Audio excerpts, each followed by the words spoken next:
Welcome back, guys, to another episode of This Could Be Something Interesting. And today we are going to be debating video games and how much of a waste of flipping time they are. Yeah. Get off those games and go and play in the park. Go and live Kick a your ball lives. around. Exactly. Socialize. What else would Lazy you do if you weren't playing video motherfuckers. games? Disgusting behavior. Do you ever feel like that if you've been playing a video game for too long? Have you ever felt like, I should actually stop now? Do you know what? I don't think, probably when I was younger, I do struggle to play, and it's this weird this weird situation I have at the moment where I actually, if anything, I feel guilty even just from like starting playing a game, even though I shouldn't, and it's this kind of weird like relationship I have with games at the moment where actually like I can't play them for as long as I should because there's constantly this thing in my mind of like, oh, you shouldn't be doing this. You should be doing something more productive. And it's like a really, like I actually get quite annoyed at myself for even saying that to myself because I'm kind of like, fucking hell, like chill out. Like I'm working like constantly. And so like actually when I, Shame. do you ever find that you actually like, there's like three layers, there's like multiple layers to myself. It's like there's one part of me saying like, you shouldn't be doing this. And then there's another part that's judging the part of me that's judging me for playing games. It's this like weird, bizarre thing. Judging the judger. Judging the judger. Exactly. 100%. That's exactly what it is. Yeah. Yeah, that's kind of I don't know. What's your relationship like with games? You know what? It's hard to actually find. I love playing games, but squeezing it in is hard. I just do. I think maybe if you do, because I like it. Like if I've got free time, I want to chill out or do some creative stuff. And so yeah, for me, it's like I really like games. It's difficult to. You've really got to dedicate. You got to make a decision to allow a certain amount of time for gameplay. True. I think it also depends though on the type of game you're playing. Because I know you've been playing like Zelda recently, right? And like I feel like Zelda is the kind of game where like you can't really. It's not like you just sit down for 5 minutes and play it, right? You have to, like you say, you have to kind of dedicate significant time to it because it's not really like a pick up and play game. You have to get feels like a bit more of a mountain.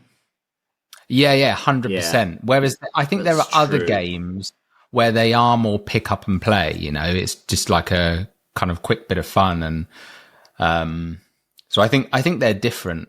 And yeah, I don't know. I feel it feels to me like this area that's become kind of I don't know really. I don't know how to describe it. I certainly think if you look at like the evolution of games over time with like GTA, for example, I think was probably one of the most pivotal moments in video game history that changed people's perception and made a lot of, especially like parents, I think, and certain generation very like anti-games.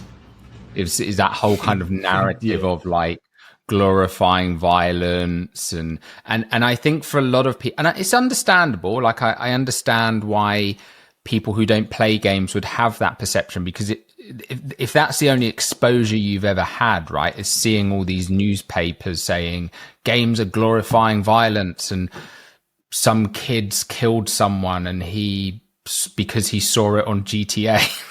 whatever the media comes up with, right? Like media can spin all kinds of crazy narratives. So it's perfectly understandable that you would have a hate and a vendetta toward games if that was all you knew of them. I mean, my relationship with them, I don't know if you saw, I did a video, like an 18-minute YouTube video on a game recently, and I've always had a very different connection with games, and especially not so much like, you Grand Theft Autos and things, but kind of mainly games by like independent developers where they're much more story based and narrative based, and they don't kind of conform to these, they don't have, like with independent developers, it's like they don't feel the need to conform to these like mainstream, action packed blockbuster type of games. They just make unique, similar to independent movies. Sometimes some of the best movies out there are the ones made by these independent directors, because they can just totally step outside of the format 100%, and they're just like great bit of like problem solving. It's just like in my mind it just feels like there's no doubt about it that like you're right, there's a lot of those violent ones. I can see how it sort of created this world where people saw it negatively, but like if you actually play a few different games, you realize all of them require like a type of problem solving ability. That is the game. You've got, okay, I've got a series of rules, I can do these things, okay, and then you start thinking outside the box. So that is good for you. That's what you like, when you 100%. Do the same thing all the time, you don't grow. And these games, they give you different types of problem solving. Yeah. And that you can apply into real life. Yeah. That's just totally always there. I remember having some customers, and I remember saying that, and they remember they really felt like games were not good for you, and I just didn't really have that view at all. But yeah, and I guess there's a side of it, not just sort of violence, but I guess some kind of like you say, addictive repetition if you're younger or something. You're just always playing games and not going out and not socializing, but they all have that capacity. They have social capacity. Games. Loads of people play games just for the social side of it. Well, it's funny you say that, because did you ever see that movie that Mum recommended? The Incredible Life of the disabled guy, and he was in World of Warcraft or whatever it's called. The Remarkable Life of Evelyn. Did you see that? Yeah, and he became a legend. Yeah, because he was like there. He was there in the game. It was like live. And he was there all the time. I loved that as well, because I thought it was there were so many examples, and not even just his life, but one kind of relationship that I found really like touching and beautiful was that the kid who had autism and his mum. Do you remember that one? And they ended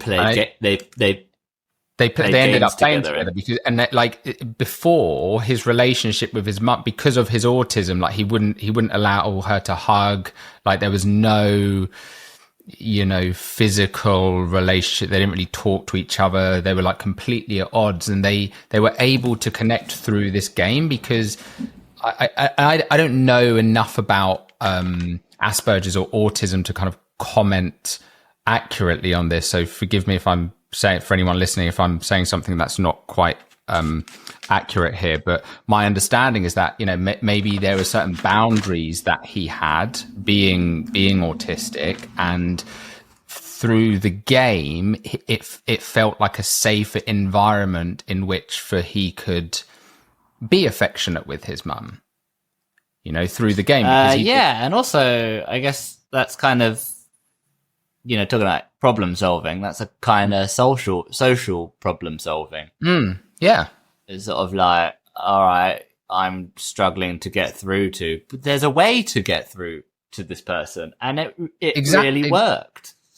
that 100%. And I'll just make sure for anyone listening as well, just to be clear here, like the outcome of this, like by them getting closer together in the game, they were actually able to fix their relationship in real life as well. And they, like for the first time, I think in his entire life, he actually ended up like hugging his mum, because of that connection that was formed through the game. So exactly to your point, Ben, it's like that the game was able to be used as a bridge of connection when everything else had failed, that then developed into a real life relationship.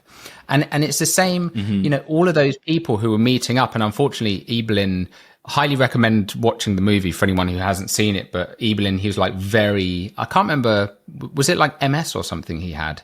Some sort of degenerative, he basically like he couldn't walk. He was in a wheelchair. Yeah, I can't really remember.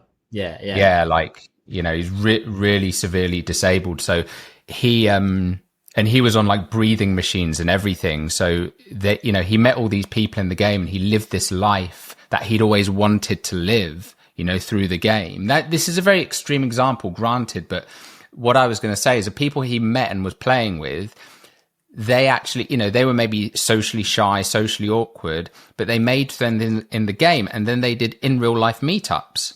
So gaming does, the relationships people form in gaming does, what's the word?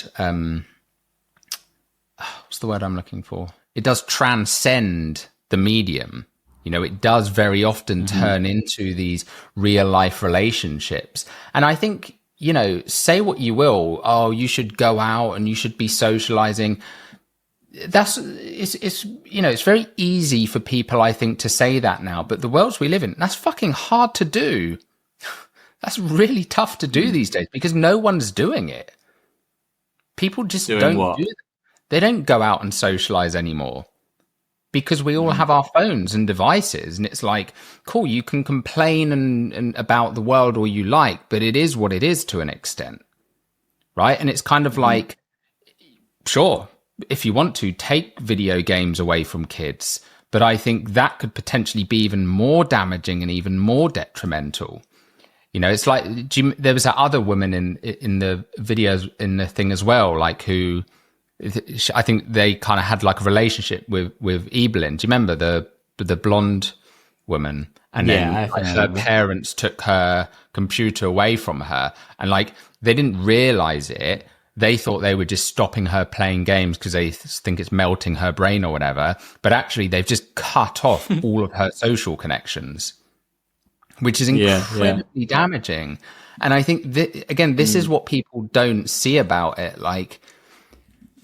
And it's a shame, I think it's such a shame because and the alternative kind of mad as well when you look at the quality of the that kind of game, or is in like how much we're improving at games and with VR graphics, all this stuff helps. It helps it feel more real, and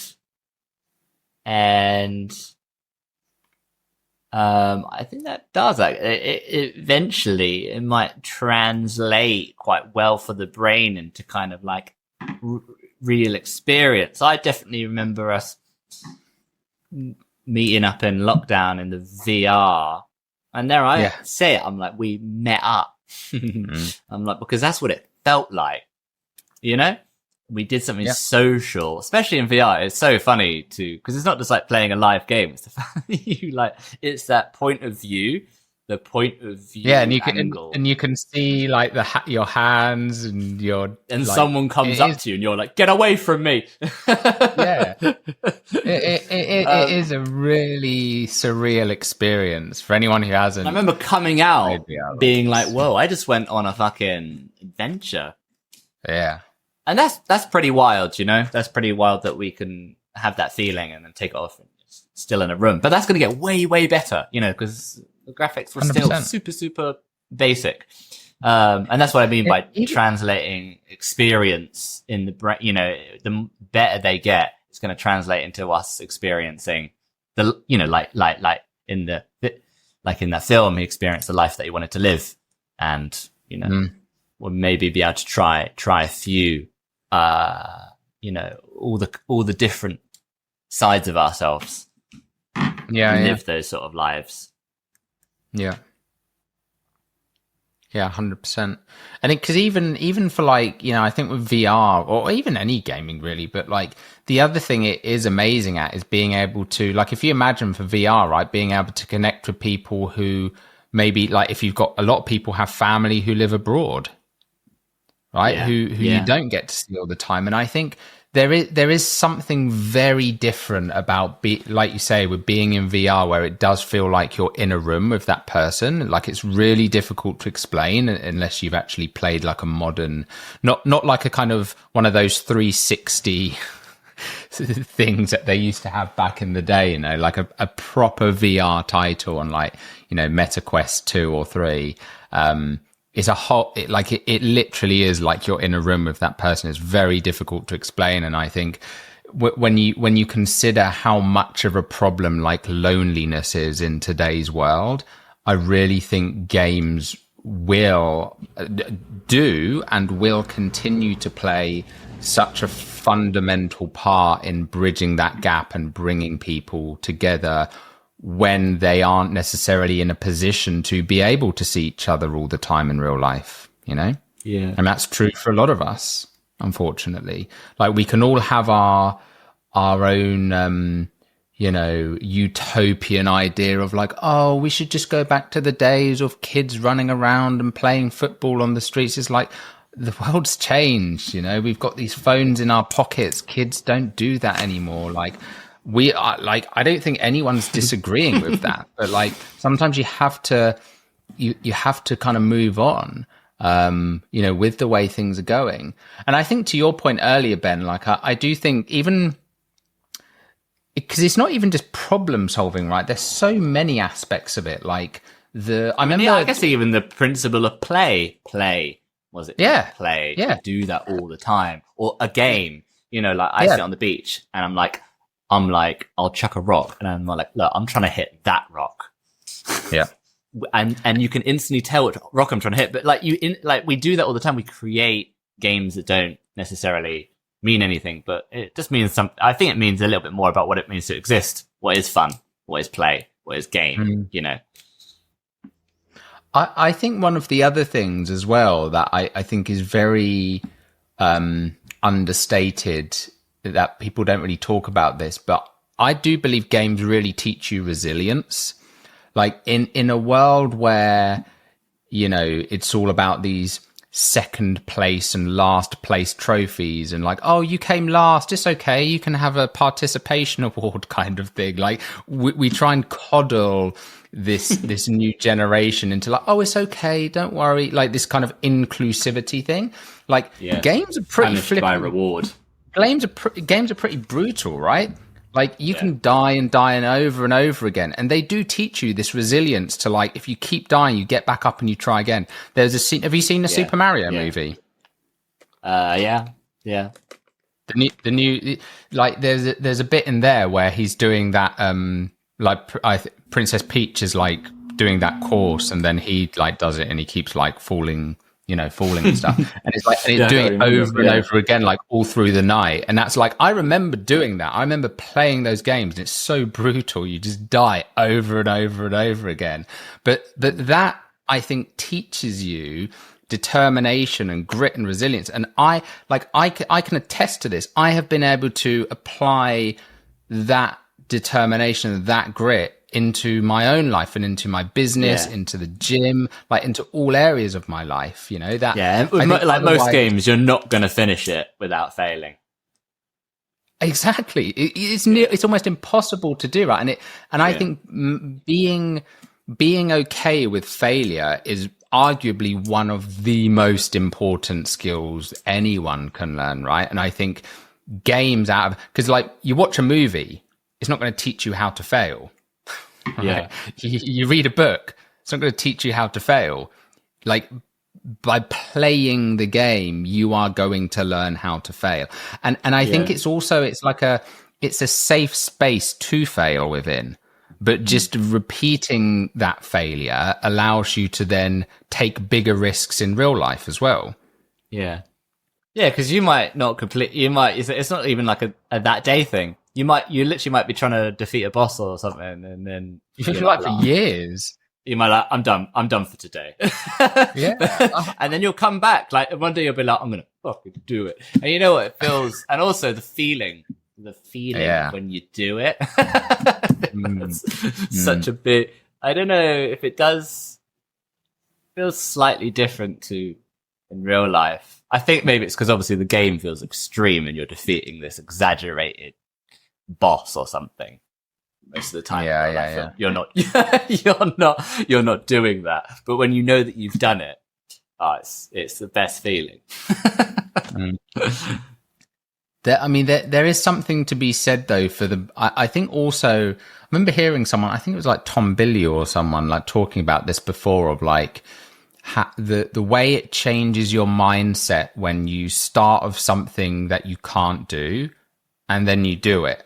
Yeah. And it's like, just that, like repeatedly doing that, the things it does to your mindset, it kind of gives you this mindset of like, oh, it's okay if I'm bad at something because I can get better at it. Yeah. And again, there's not many things I think in life where, because in real life, you know, let's say, for example, you go to the gym and you lift a weight and the weight falls on you and everyone laughs at you and it's really embarrassing. You'll never go back to the gym again. And then you're just like, oh, the gym's not for me.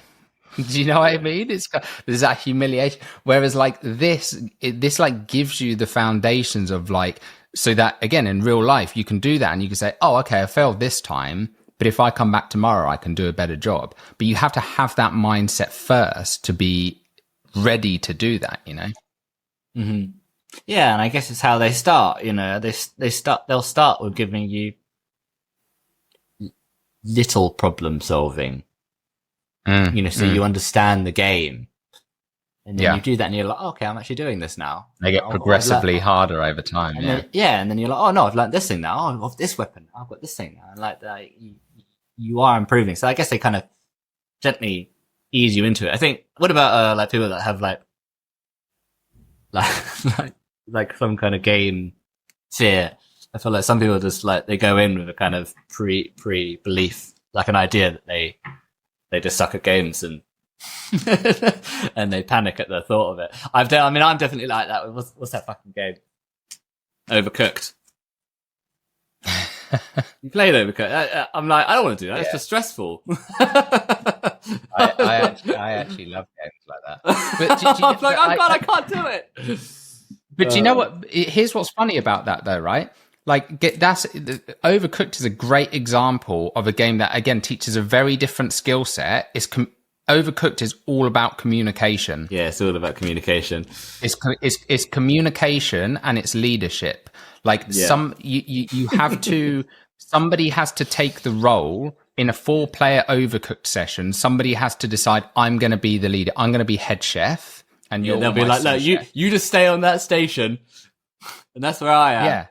Cutting onions. But like it's absolutely it's teamwork and it's communication and it's like how effectively can you work together? Like it's all about that. So it's that's a really fantastic example of just like another type of game that is.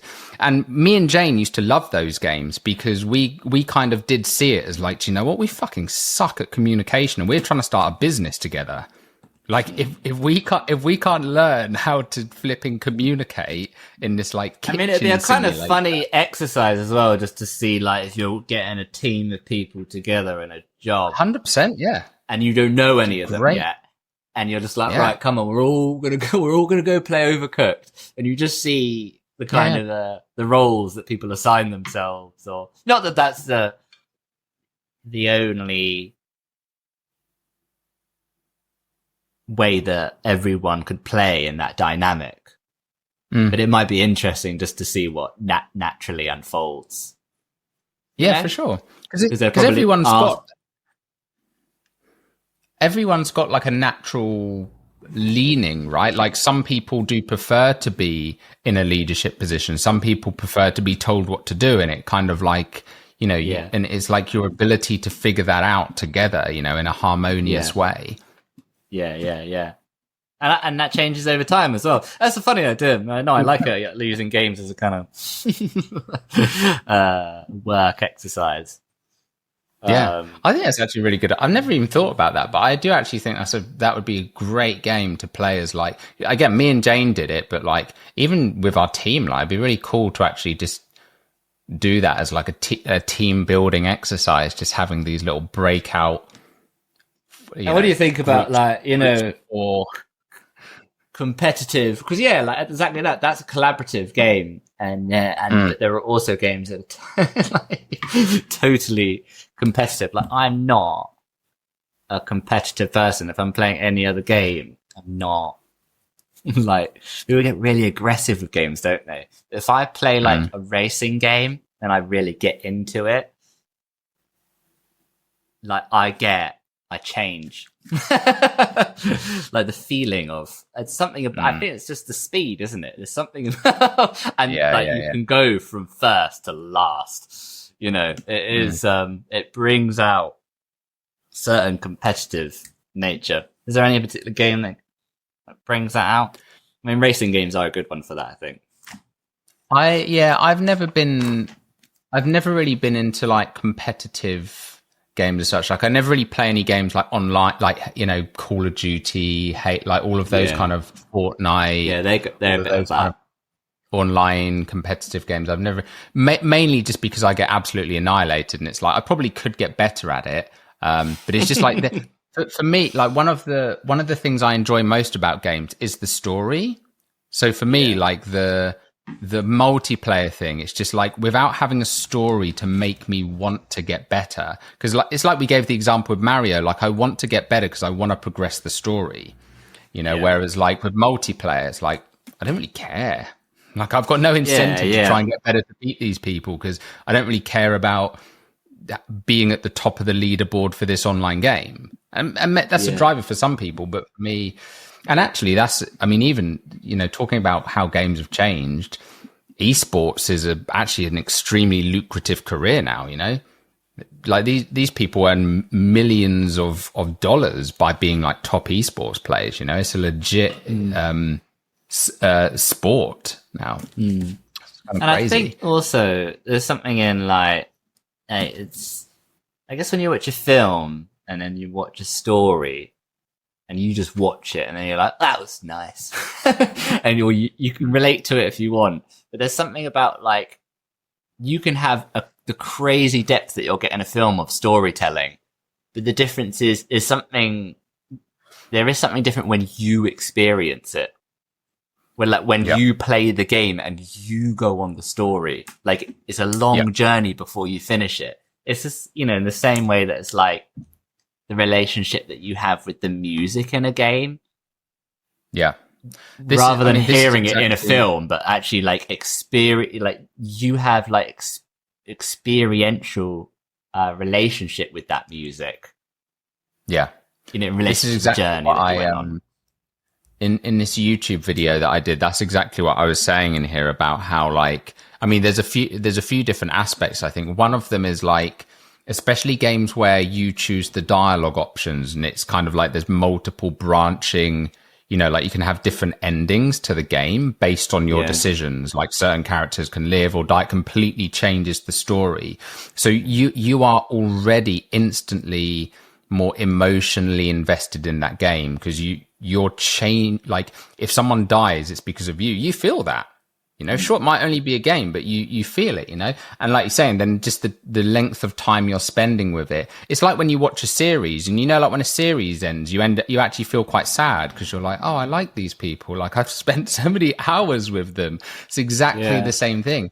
And I think naturally also, like you say, because you're playing a character, you are becoming that person. There's something weird that happens just by nature of you controlling the character. Yeah, you are literally like embodying this person you're playing as opposed to just spectating it happening. It's a bit like a car, really, isn't it?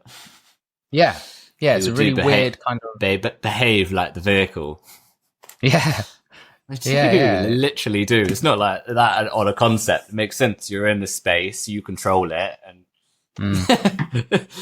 Yeah. Because this game that I did a video on, it was called Wonder Stop, and one of the things I was saying in there as well, that was quite interesting with this, I just don't think can be delivered through any other medium, is that the game has these really kind of profound lessons around like it's basically like it's around like burnout, and you know, one of the like big profound lessons in there is this kind of just being okay with being bored.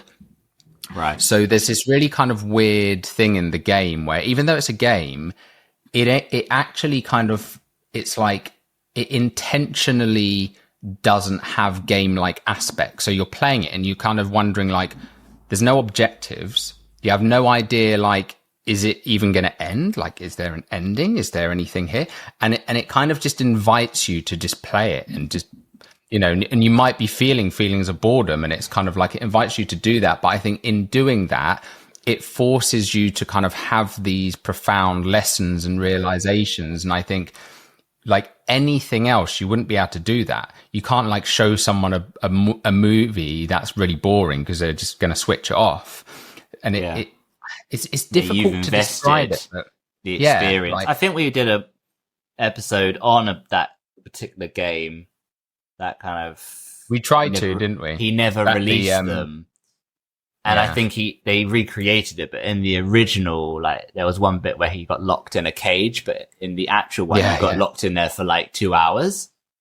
Yeah, but they changed it so you kind of get out really quickly. But like, there's just that as a feature, like in a game, because you know it's like. Yeah, you're right. Like life's like that. If something goes wrong, or you know, or like that's exactly what it was. And it kind of gives you these profound, and you're like, oh my god, like, and you kind of realize how, you know, these are the ways we're living our life. Like some of the most profound lessons in life come from getting uncomfortable.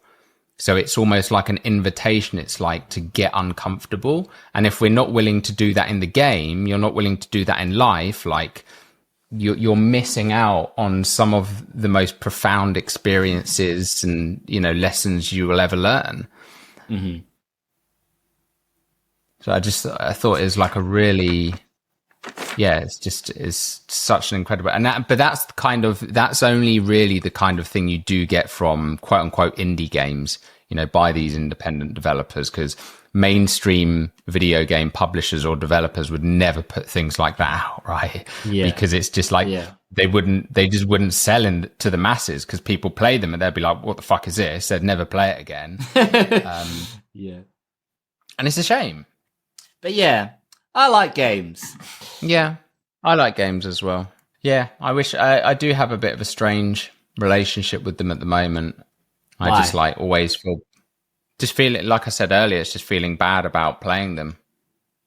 That's quite a funny thing to come up. Yeah, because for me, like I said, it's just trying to squeeze it in. But maybe that is a kind of feeling bad, you know, because I'm kind of like... Yeah, it probably is. It probably is. It's like so I'm like, I should be doing something creative, or well, I always have a fucking but it does feel like, I don't know, I guess it's but it's nice to do something that's like it's a goal that exists kind of in the imagination, or it exists like, because it's sort of like, all right, maybe achieving literally outwardly all the time isn't really that successful in a weird way. 100%. Maybe achieving is kind of just like this, is whatever you set for yourself. It's interesting because I like Wonder Stop was probably the last game that I really like, you know, I was probably playing it for about 5 or 6 hours a day, like a night. I was playing it till like really late at night, like finishing work, like just consistently. It's probably the first time I've done that in a long time. And I think part of the reason for that though is because I felt like I'm getting so much out of this personally in terms of my own like spiritual and personal development. So it actually like it kind of allowed me to self-justify playing it. Yeah. You know, I was like, Yeah. oh, I can justify this because this is actually helping me as a person. It's helping with my spiritual and my self-development. But then even then it's such a shame that it's like, why can't I just it's like you mentioned earlier with play in general. It's such an important part. And it's kind of like, we don't prioritize play, just quote unquote play enough. Play is a crazy interesting subject. Because even what you were just talking about there, right, with your, you know, how you're weighing it up, it's like, oh, I should be doing some artwork or I should be doing this. And it's like, games aside, like just any kind of play, it's like, absolutely, roll around in the mud. Well, yeah, we put such a seriousness on everything. And it's sort of like, if you allow the space for just play in there, and maybe you'll learn some things along the way, that's enough. I was like, just enjoy yourself. Because it doesn't really matter. It's just like, play is everything you do at work, you do it when you're hanging out with people, you know, and just, I guess, what we think is play and what isn't play, but, you know, silliness really, isn't it? Yeah, it's just an opportunity to just, like, I don't know. Yeah, I don't know how. We should actually do an episode on that. That's going to be the next episode. I do think that's interesting. Yeah, play. Agreed. I'm gonna find someone who's an expert at playing. Yeah, someone that just doesn't have a job and they're just in the park all day. Woo! But that's not what play is. But that's the point, isn't it? But that's true. Absolutely. I think, you know, there are people that kind of maybe prioritize. You know, there are cultures and things in life that leisurely activities, you know, sports or whatever it is, play is a significant part of their life. Yeah, we're definitely going to do another episode on that. Cool. Well, let's wrap that one up there. And yeah, we'll do play in the next one. So as always, guys, thank you all for listening, and we will see you or hear you. No, you will hear us. We will see you. We can see you, by the way. We are watching you. Don't think we're just looking at the screens. We're looking at everyone listening. Exactly. Every single one of you. We can see. All right, guys. We love you and we'll see you soon. Bye.